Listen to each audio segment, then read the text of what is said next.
OK. Il y a une couple de semaines, j'ai commencé un message que je n'ai jamais fini. Et j'ai commencé comme suit. J'ai lu ceci. L'Église d'aujourd'hui, plus qu'à toute autre époque de son histoire, est fort possiblement beaucoup plus vulnérable aux faux enseignants, aux saboteurs doctrinaux et au terrorisme spirituel. En plus, depuis la réforme protestante, l'ignorance biblique dans l'Église peut très bien être plus profonde et beaucoup plus étendue qu'à toute autre époque. Et vous allez vous rappeler que j'ai commencé à vous parler amplement depuis quelques semaines de la vérité. Et qu'aujourd'hui, nous vivons dans un monde où on n'aime pas la vérité. On ne dira pas qu'on n'aime pas la vérité. Mais aussitôt que vous commencez à parler de certaines choses, les gens automatiquement vous tournent le dos. Et on a appris la semaine dernière que Paul était engagé, complètement consacré, si vous voulez, à la vérité. La vérité qui, évidemment, se trouve dans la parole de Dieu. Il y avait justement, comme j'ai dit il y a quelques semaines, un jeune pasteur qui, lui, avait certaines difficultés. Je pense même que si on devait utiliser le terme qui est très commun aujourd'hui, il sentait une sorte d'intimidation de la part de certains. Donc, en tant que jeune pasteur, il était intimidé par ses opposants. Il semblait à certains moments perdre courage. Et c'est pour ça que Paul est obligé de lui dire, et là, comme je vous ai dit, on fouille dans nos Bibles depuis quelques semaines. Alors, si vous avez vos Bibles devant vous, vous allez suivre avec moi, plutôt que de toujours, moi, vous lire des passages. J'aimerais qu'on commence à manier nos Bibles, à vraiment connaître nos Bibles. C'est tellement important de connaître sa Bible, de la lire pour soi-même, et de trouver même les références. Et là, Paul, pour l'encourager, c'est un jeune pasteur. Il a besoin d'être, on pourrait dire, secoué un petit peu, parce que les temps sont difficiles. Regardez ce qu'il dit. Et dites-moi si ça ne s'applique pas aujourd'hui. Il va dire au chapitre 4 de 2 Timothée, chapitre 4 de 2 Timothée, il va dire, je t'en conjure devant Dieu et devant le Seigneur Jésus-Christ, qui doit juger les vivants et les morts, et au nom de son apparition de son royaume, prêche la parole, insiste en toute occasion, favorable ou non, reprend, censure, exhorte avec toute douceur et en instruisant, car il viendra un temps où les hommes ne supporteront pas la saine doctrine, mais ayant la démangeaison d'entendre des choses agréables. Ils se donneront une foule de docteurs selon le propre désir, et j'en passe. On pourrait continuer pour quelques versets.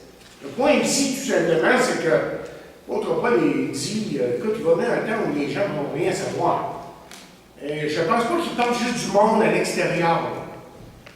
Que l'apôtre Paul est en train de parler ici pour l'Église, que même dans l'Église, on va se plaire à des fables, à des non-sens, à des demi-vérités, parce que c'est souvent les demi-vérités qui sont partagées. En tout cas, je n'ai pas le temps d'aller dans ça, parce que je vous ai expliqué longuement ça l'autre semaine.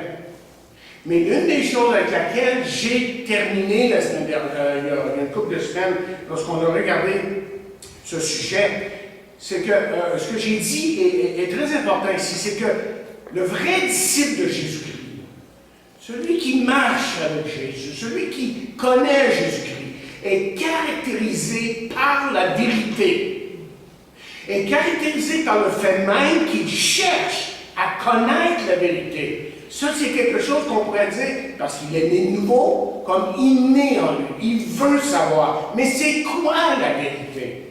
Et c'est pas normal lorsque quelqu'un qui se dit chrétien n'est pas intéressé dans les études bibliques ou d'apprendre à connaître mieux sa foi. Il y a des choses qui n'est pas normales lorsqu'on voit ça.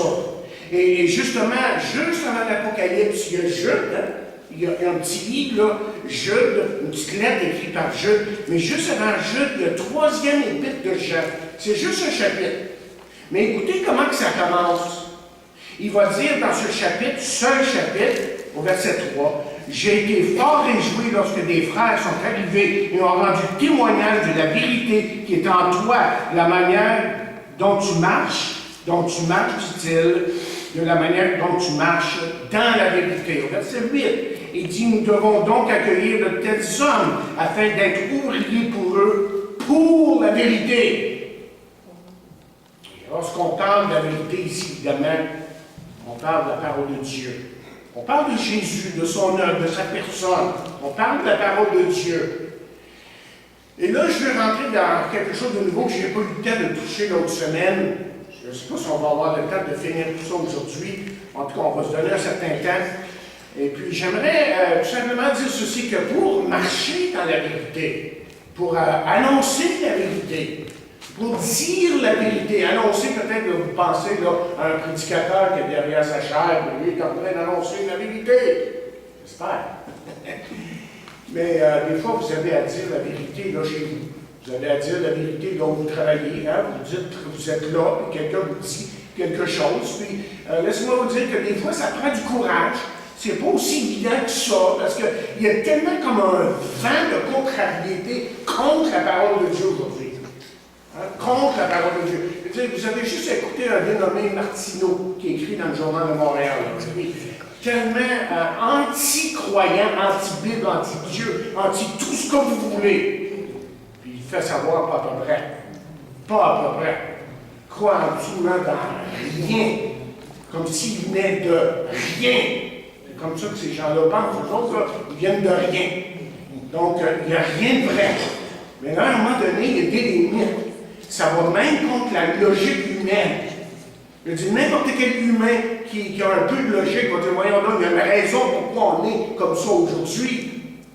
Et l'enfant de Dieu, lui, ce qu'il va faire, c'est qu'il va chercher dans la parole de Dieu pour ses réponses, évidemment. Parce que toute écriture est inspirée de Dieu, utile pour enseigner, corriger, convaincre et tout le reste. Okay? Il cherche dans la parole de Dieu. Alors, laissez-moi vous parler du courage, la vérité. Parce que ça prend du courage. Et on a besoin de courage. Mais comment est-ce qu'on peut obtenir ce courage? Je veux que vous suiviez avec moi, avec les différents passages que je vais vous donner ce matin. Dans Acte 28, pour commencer. On va aller dans Acte 28, le verset 15. Je veux que vous voyez ce qui arrive ici. Très important. Okay, Acte 28, verset 15. C'est dans ce chapitre qu'on lit de Rome vers à notre rencontre jusqu'au forum d'Appias, on va dire, et aux trois tavernes, les frères qui avaient entendu parler de nous. Et Paul, en les voyant, rendit grâce à Dieu et prit courage. Qu'est-ce qui se passe ici?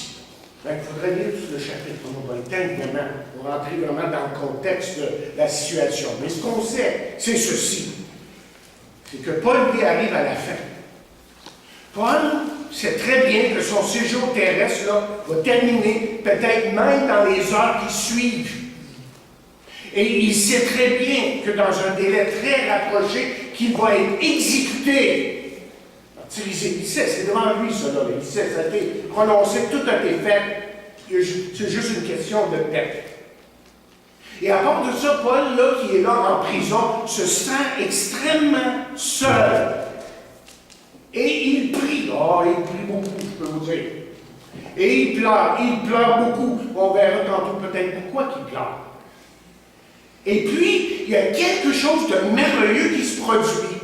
Et c'est là que je veux que vous voyez le verset 15, surtout la dernière partie, où nous lisons ceci. Paul, en les voyant, en parlant de ses frères, ses compagnons, rendit grâce à Dieu et reprit courage. Qu'est-ce qui est arrivé ici? Ce qui est arrivé, c'est qu'il était seul, justement. Mais imaginez la belle communion fraternelle pour un homme qui, pour peut-être un bon bout de temps, était extrêmement seul, attendant littéralement sa mort. Et là, tout d'un coup, il y a des frères qui décident de le visiter. Wow! Ça a dû lui emmener toute une consolation. Et là, j'imagine qu'ils sont rentrés dans sa cellule et qu'ils ont fait plusieurs choses. Et la première chose que je pense qu'ils ont fait, c'est qu'ils se sont réjouis de la grâce de Dieu. Ils ont dit, écoute, c'est vrai que la mort nous attend, mais c'est par grâce que nous avons été sauvés. Et c'est par grâce que nous allons continuer. Et c'est par la grâce de Dieu que nous allons aller jusqu'au bout. Vous savez, c'est quoi une grâce? Hein? C'est un don mérité. Je ne mérite rien, tout n'a rien. Mais Dieu dit, écoute, je t'ai choisi là, puis là, je veux te faire du bien, je veux te bénir, je veux te donner de la joie, je veux te donner du pardon, je veux que tu me connaisses. Ça, c'est la grâce. Et donc, ils se sont réjouis de la grâce de Dieu. Je pense aussi qu'ils ont beaucoup pleuré. Moi, je pense qu'ils ont beaucoup pleuré. Peut-être que c'est des frères ici qui avaient œuvré avec Paul. Et ils ont vu plusieurs qui sont venus à Jésus-Christ. Et ils ont fondé des églises, ils ont vu faire Dieu de grandes choses. Mais malheureusement, il y a eu de ceux qui se sont éloignés. Regardez avec moi dans 2 Timothée, 4e chapitre. Je veux que vous voyez quelque chose ici. 2 Timothée, 4e chapitre, verset 10, on lit là, « Viens au plus tôt vers moi, car Démas m'a abandonné par amour pour le siècle présent. » Qui était Démas? Bien, Démas, ça donne que c'était un ouvrier dans l'œuvre de Dieu, à un certain moment. Il prêchait l'Évangile, c'était un compagnon de Paul. Il était, semble-t-il, en tout cas, les commentaires, il était même intime avec Paul, avec Pierre, les grands apôtres, et c'est un homme qui avait été, qui démontrait une vraie conversion, et tout d'un coup, oups, s'en va ailleurs. Je pense qu'on pleure. Je ne sais pas quelle sorte de drame qui a eu lieu dans la vie de Démas, la Bible ne nous le dit pas, mais tout d'un coup, il a tout laissé tomber, puis parti dans le monde. Ça devait l'attrister, ça. Puis il y en avait vu plusieurs comme ça.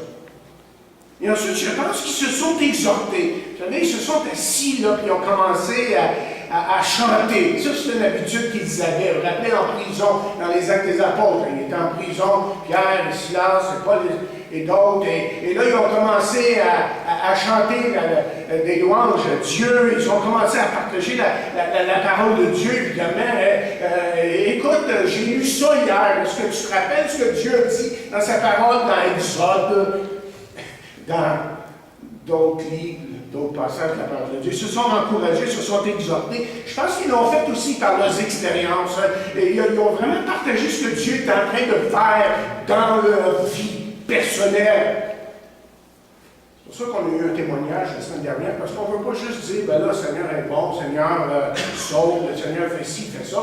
On aimerait voir des fois. C'est pour ça qu'on a entendu un témoignage la semaine dernière, parce qu'on veut reconnaître que Dieu change des vies.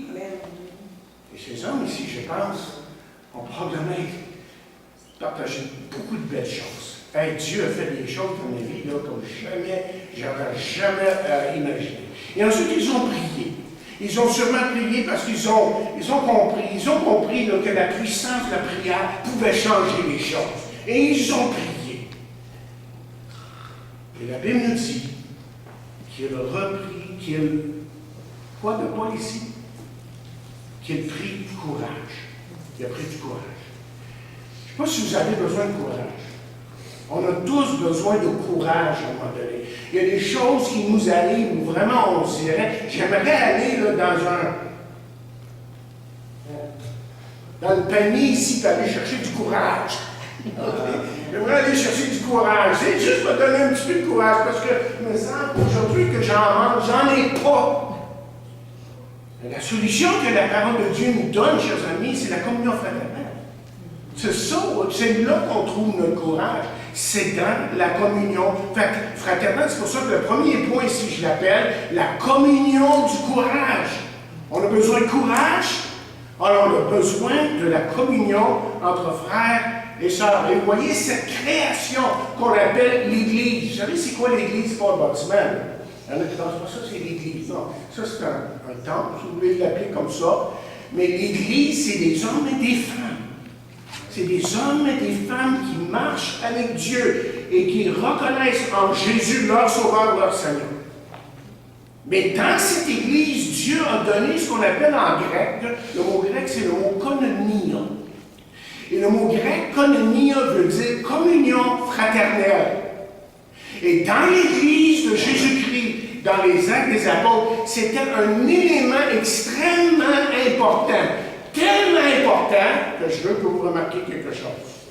Acte, 2e chapitre. On va regarder d'abord un verset que vous connaissez extrêmement bien, mais là, on va regarder un verset 2-3 versets plus loin. Il y a une chose qui se passe ici. Je veux que vous voyez pourquoi ces gens étaient courageux. Alors, d'abord, verset 42 d'acte 2, il dit, il persévérait dans l'enseignement des apôtres. On en a beaucoup parlé de ça, l'enseignement des apôtres. C'est tout simplement l'enseignement de la parole de Dieu. Vous voulez connaître quelque chose de Dieu, vous voulez savoir comment marcher dans la foi, connaître Jésus-Christ, vous avez besoin d'étudier la parole de Dieu.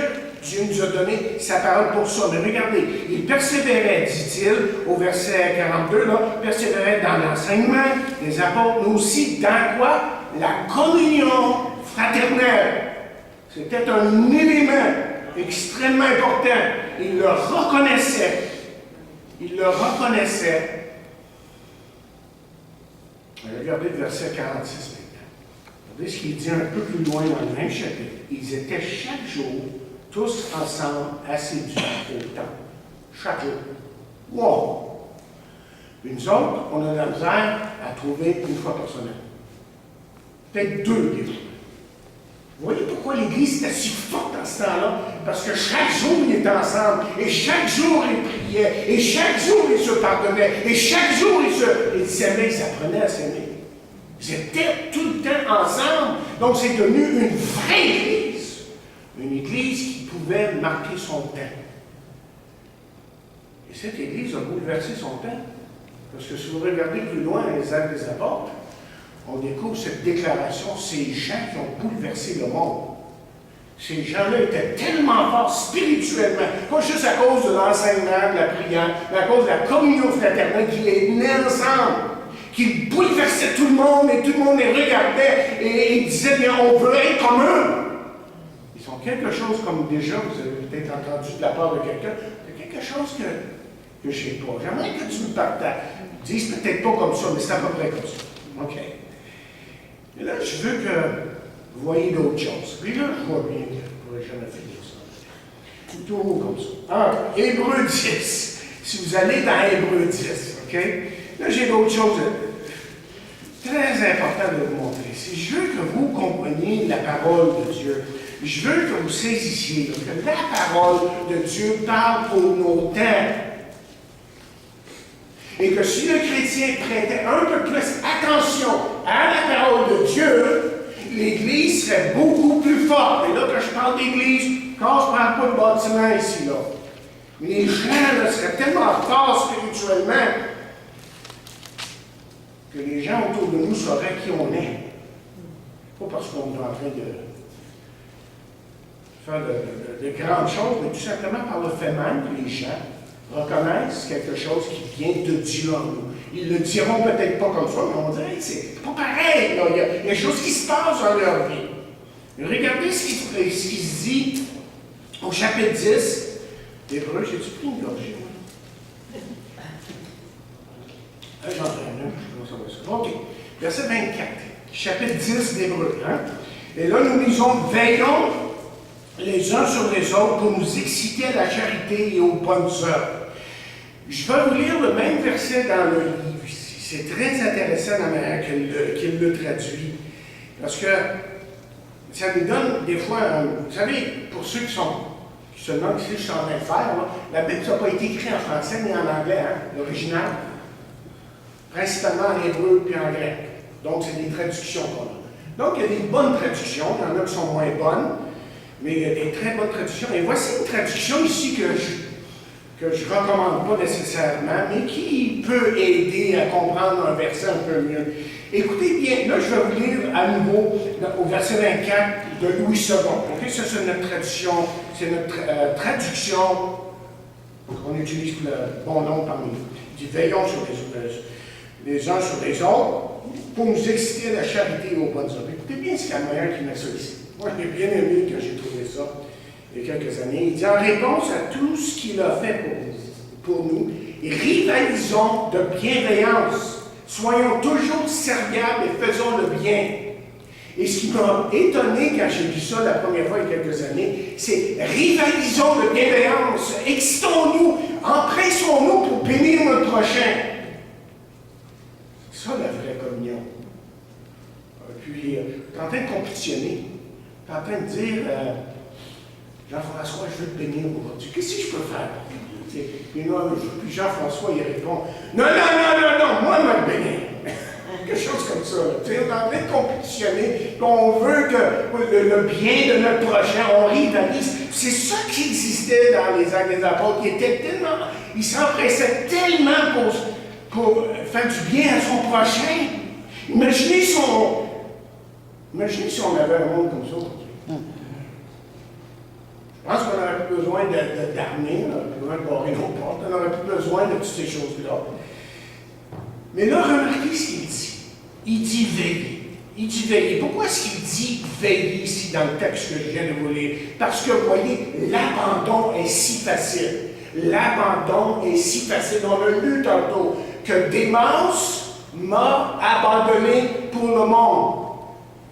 Pourtant, qui était son père spirituel, ce grand homme de Dieu, l'apôtre Paul, qui était là toujours pour l'exhorter, était là pour l'encourager, mais Démas m'a abandonné. Et il y a toutes sortes de raisons aujourd'hui pourquoi les gens abandonnent, n'est-ce pas? Pour le monde.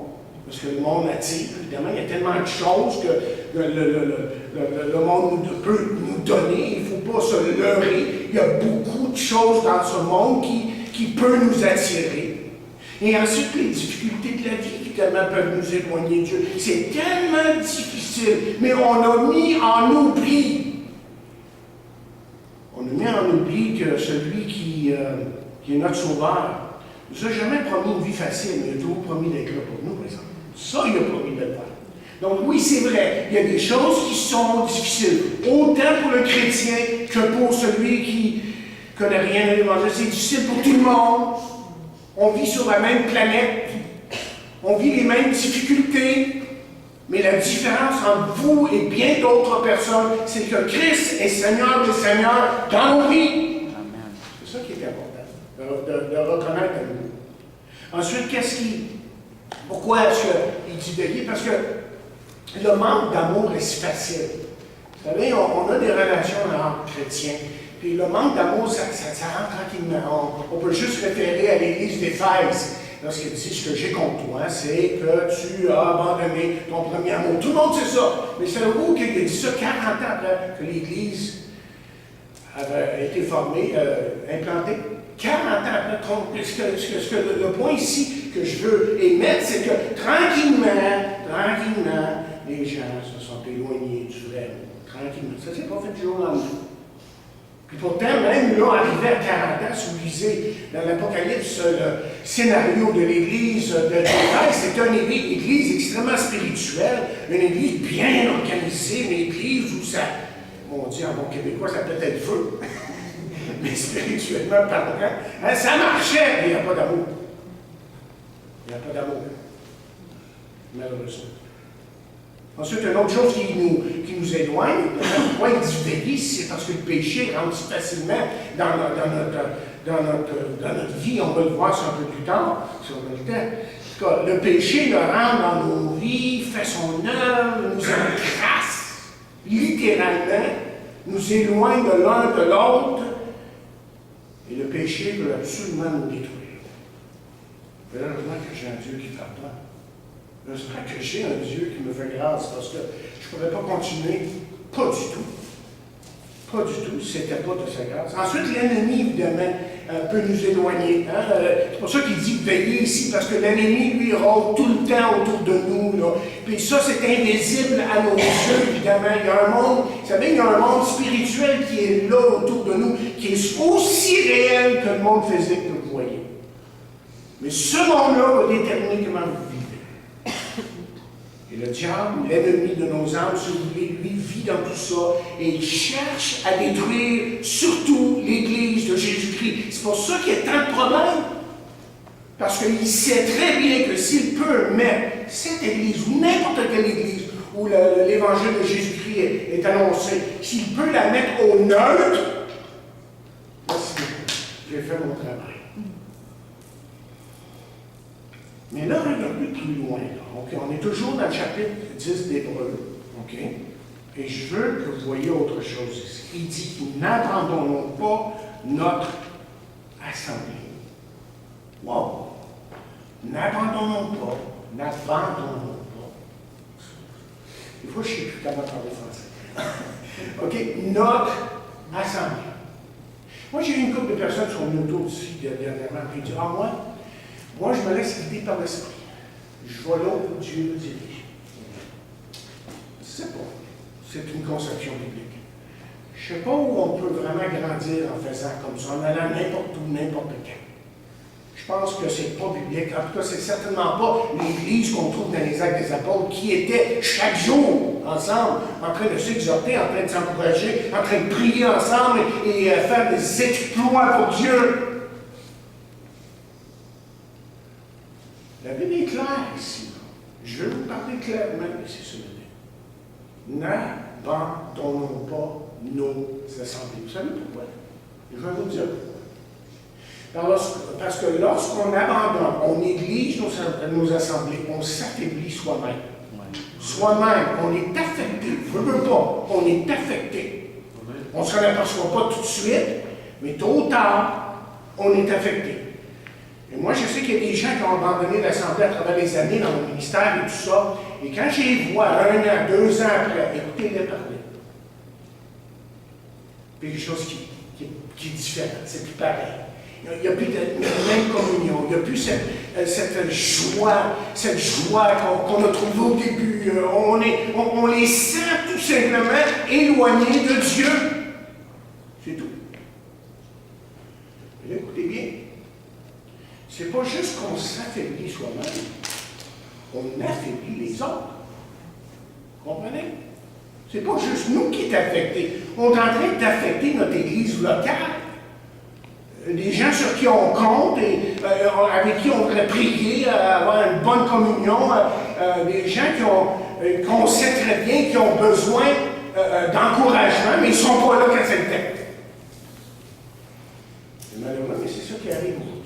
On est rendu dans une société tellement individualiste. Il ne faut pas que je vous raconte ce qui vous passe par la tête. Hein? Dernière fois que j'ai fait l'autobus, j'ai oublié un petit gars qui était dans l'autobus. J'ai oublié. Je l'ai emmené chez lui, tout ça, pas de problème. Mais j'étais rendu à mettre l'autobus à la place où il devait aller. Là, je me lève. Je viens pour aller vérifier l'autobus. Qu'est-ce que tu fais là? J'ai dit hier à mon patron, j'ai dit, j'étais terrorisé, littéralement, de voir un petit gars encore dans mon autobus. C'est la dernière chose que tu veux qu'il arrive. C'est la dernière chose que tu veux. Mais savez-vous qu'est-ce qu'il était en train de faire? Un petit gars à peu près ça d'eau, là. Il était penché dans son siège, puis il jouait avec sa manette. Je ne sais pas pourquoi, là, c'est un petit jeu, là. Puis il était tellement bas que personne ne l'a vu. Moi, je ne l'ai pas vu. Je regardais à mon miroir. Jamais entendu. Pas personne. Je m'en vais placer mon autobus. Je n'ai jamais.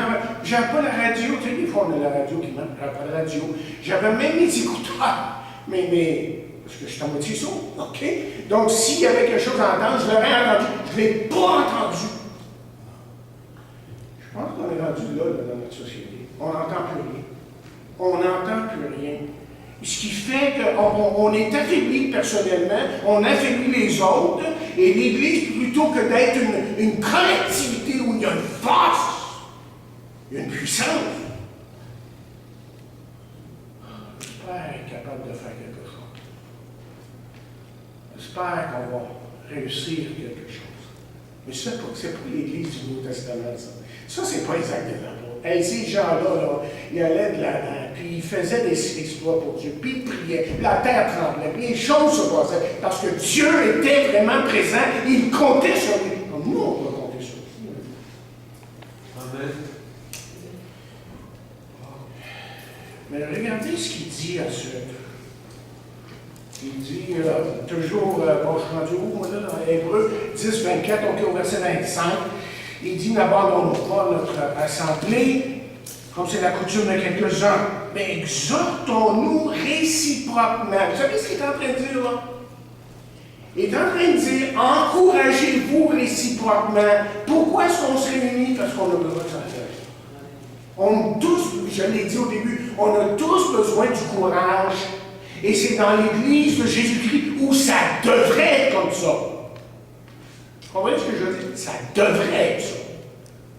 Malheureusement, des fois, c'est le contraire. Et ça, c'est triste. Quand je vois, puis ça fait au-dessus de 40 ans que je fais du ministère, que je vois qu'on se détruit plutôt que s'encourager, j'ai dit non, là, il faut arrêter la barque, il faut arrêter le train, il faut fermer les portes pour recommencer. Parce qu'on n'a rien compris. On n'a rien compris de ce qu'est l'amour de Christ dans nos vies. On n'a rien compris de ce que c'est de se pardonner. Parce que oui, si on travaille ensemble et on fait des choses ensemble, c'est inévitable qu'il va y arriver des choses. Des incompréhensions à certains moments. Il n'y a aucun doute. Ça va arriver, c'est inévitable.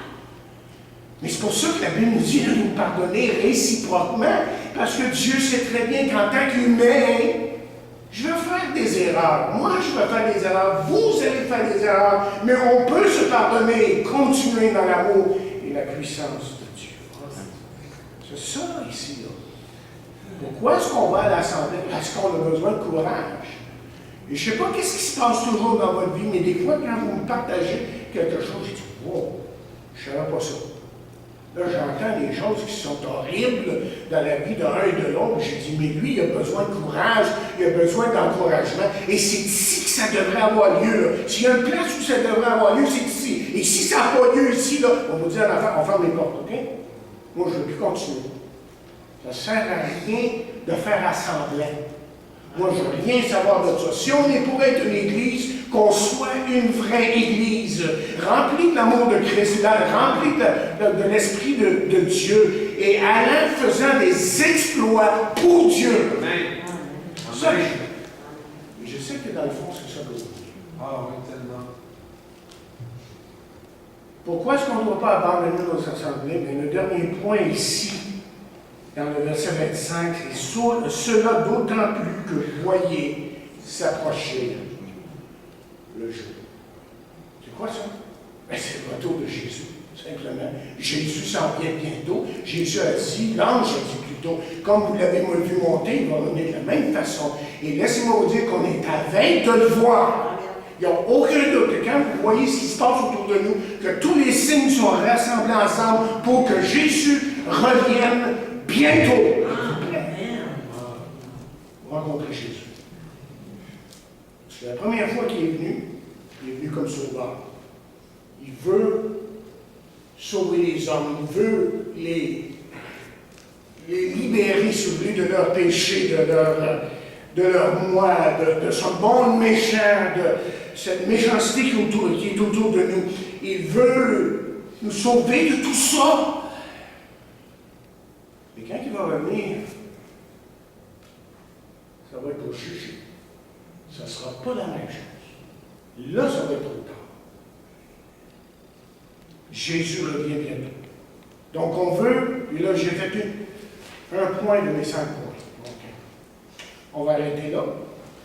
Mais juste pour vous dire que si on veut tenir ferme, si on veut être capable de continuer, là, on a besoin de la communion fraternelle. On a besoin de, comment est-ce que j'ai dit au début, là, mon point c'est quoi, genre, de la communion du courage. On a besoin de la communion du courage. On a besoin d'être ensemble, de prier ensemble, de pleurer, même pleurer ensemble. Ça arrive, ce qu'on pleure ensemble. Dieu nous aide à reconnaître notre besoin en tant qu'individu là, sur la terre, en tant qu'Église. Que Dieu bénisse cette parole.